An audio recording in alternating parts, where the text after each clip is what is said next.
Good night, this is Fumi's Sleepy Time Stories. Tonight's bedtime story is about to begin.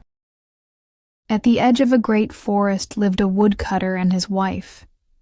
They had only one child, a 3-year-old girl. But they were very poor and did not even have enough bread to eat each day, let alone anything to feed the child. One morning, the woodcutter went into the forest to chop wood, his face full of sorrow. Suddenly, a tall and beautiful woman appeared before him, wearing a crown adorned with sparkling stars.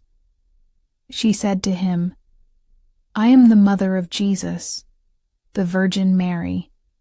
You are in great need and I wish to help you. Give me your child. I will take her with me and be her mother, and care for her well." The woodcutter obeyed her, bringing the child to her and giving her into the care of the Virgin Mary, who then took the girl to heaven. In heaven the child lived in comfort.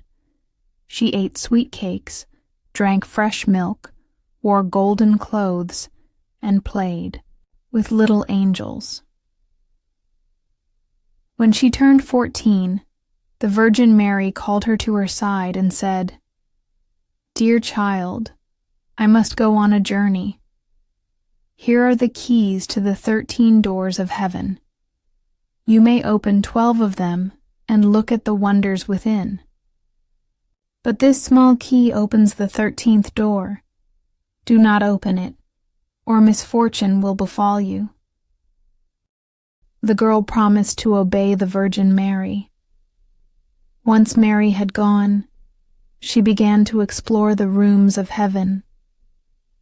Each day she opened one door, until she had visited 12 rooms.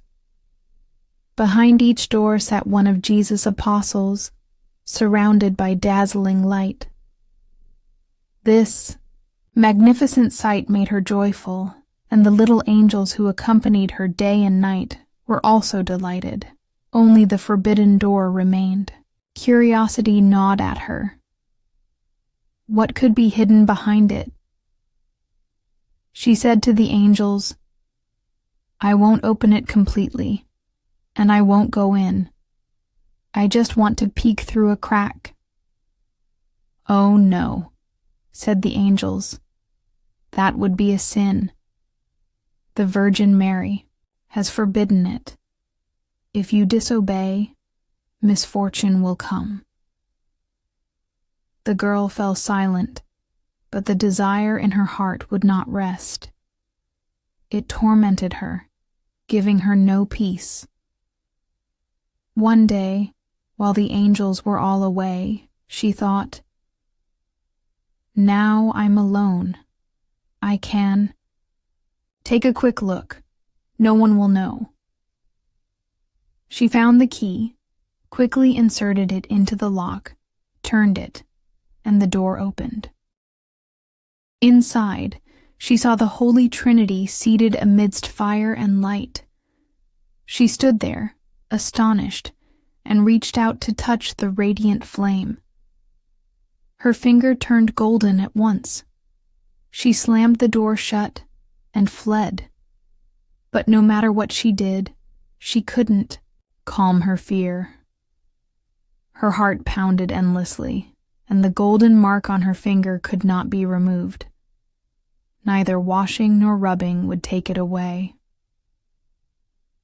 Soon the Virgin Mary returned from her journey. She summoned the girl and asked for the keys. When the girl handed them over, Mary gazed into her eyes and asked, "You did not open the 13th door, did you?" "No," the girl replied. The Virgin laid her hand on the girl's chest and felt the wild beating of her heart. She knew the child had disobeyed and opened the forbidden door. So she asked again, "Are you sure you didn't open it?" "No," the girl said once more. But then the Virgin saw her golden finger, the sign of the divine fire, and knew the truth. she asked a third time. You truly didn't? No, said the girl for the third time. The Virgin Mary said, You did not obey me. Worse still, you lied. You are no longer worthy to remain in heaven. The girl fell into a deep sleep. When she awoke, she was lying on the ground in a wilderness on earth. She tried to cry out, but no sound came. She stood and tried to flee, but no matter which way she turned, thick thorn bushes blocked her path. In the middle of the desolate land stood a hollow tree, which became her shelter. At night, she crawled into the trunk to sleep. During storms or rain, she hid there too. Her life was miserable. Whenever she thought of her happy days in heaven and the games she played with the angels, she wept. She survived on roots and wild berries, which she had to search for. In autumn, she gathered fallen nuts and leaves and stored them inside the tree. These would be her winter food. When the snow came and bitter winds howled, she curled up among the leaves like a small animal, trying not to freeze. Before long, her clothes wore out, falling from her body piece by piece. When the sun returned to warm the earth, she would come out and sit in front of the tree. Her long hair, like a golden cloak, covered her completely.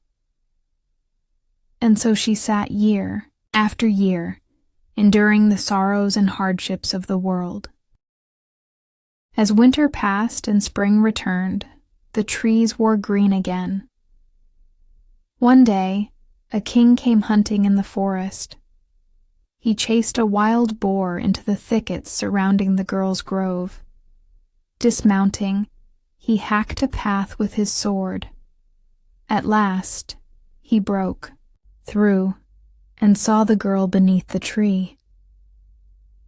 She was stunningly beautiful, her golden hair flowing down to her feet and wrapping around her like a robe. The king stood speechless, amazed. Then he asked, "Who are you? Why are you sitting alone in this wilderness?" But she could not speak. He asked again, "Would you like to come with me to my palace?" She gently nodded. He lifted her onto his horse and took her home. At the palace, he had her dressed in the finest clothes and gave her many gifts. Though she could not speak, her beauty and gentleness captivated him, and he soon married her. About a year later, the queen gave birth to a son. One night, as she lay alone in bed, the Virgin Mary appeared before her and said, "If you admit the truth, that you opened the forbidden door, I will restore your voice. But if you persist in denying your sin, I will take your child away." That moment the queen could speak, but she stubbornly said, "No, I did not open the door." So the Virgin took the baby from her arms and vanished. The next morning, the child was gone. People whispered that the queen was a monster who had killed her own child. Though she heard these rumors, she could not speak to defend herself. The Han king loved her deeply and refused to believe the accusations. A year later, she bore another son. That night, the Virgin came again and said, "Confess that you opened the door, and I will return both your voice and your son. Deny it again, and I will take this child too." Again the queen replied, "No, I did not open the door." So the Virgin took the child away once more. By morning, the second child had disappeared. And this time the people spoke openly, saying, "The queen must have eaten him." The king's ministers demanded a trial, but the king's love for her remained firm. He silenced the talk with harsh laws. Another year passed. The queen gave birth to a beautiful daughter. That night, the Virgin Mary appeared once more and said, "Come with me." She took the queen to heaven and showed her the two lost sons, now happily playing with a globe of the world. The sight filled the queen with joy. The Virgin asked, "Has your heart changed? Will you confess now?" But still the queen said, "No, I did not open the door." So the Virgin returned her to earth and took the daughter with her. When morning came and news of the missing child spread, the people cried out, "The queen is a monster. She must be judged."